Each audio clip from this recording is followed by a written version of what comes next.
Kerala state service pensioners യൂണിയന്റെ കാസർഗോഡ് ജില്ലാ വനിതാ സാംസ്കാരിക വേദി ആഭിമുഖ്യത്തിൽ ലോക വയോജന ദിനം ആചരിച്ചു. കാഞ്ഞങ്ങാട് കാരാട്ടുവയലിലെ പെൻഷൻ ഭവനിൽ വെച്ചാണ് വിപുലമായ ദിനാചരണം നടത്തിയത്. This news sponsored by Immanuel Silks, Kanhangad, Kannur and Thrissur. വിവിധങ്ങളായ പരിപാടികളോടെയാണ് Kerala state service pensioners union Kasaragod ജില്ലാ വനിതാ വേദിയുടെ ആഭിമുഖ്യത്തിൽ ഇത്തവണ ലോക വയോജന ദിനം ആചരിച്ചത്.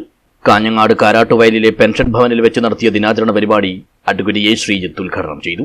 നിയമം ഉണ്ടാക്കുന്നത് നിലവിലൊരു പ്രശ്നത്തെ പരിഹരിക്കാൻ വേണ്ടിയാണ്. നിലവിലൊരു പ്രശ്നമുണ്ടെങ്കിൽ ആ രീതിയിലുള്ള നിയമം ഉണ്ടാവില്ല.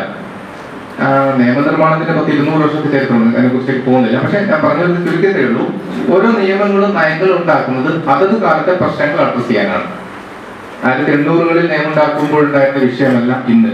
1950 ഭരണഘടന 48 തൊട്ട് ഭരണഘടന നിർമ്മാണത്തോടെ 50-ൽ ഭരണഘടന പൂർത്തിയായി വരുന്ന സമയത്തെ സാഹചര്യമല്ല ഇന്ന്. അപ്പൊ അന്ന് ഭരണഘടന ഊന്നിയ വിഷയങ്ങളൊന്നും ഇന്ന് നമുക്ക് ഊന്നേണ്ടുന്ന വിഷയങ്ങളൊന്നും എന്ത് ചെയ്തിട്ടില്ല, ഭരണഘടന നമ്മൾ ഊന്നിയിട്ടില്ല. കാരണം എന്താ? കാരണം പ്രശ്നങ്ങളില്ല. ചടങ്ങിൽ യൂണിയൻ ജില്ലാ പ്രസിഡന്റ് കെ ജയറാം പ്രകാശ് അധ്യക്ഷനായി.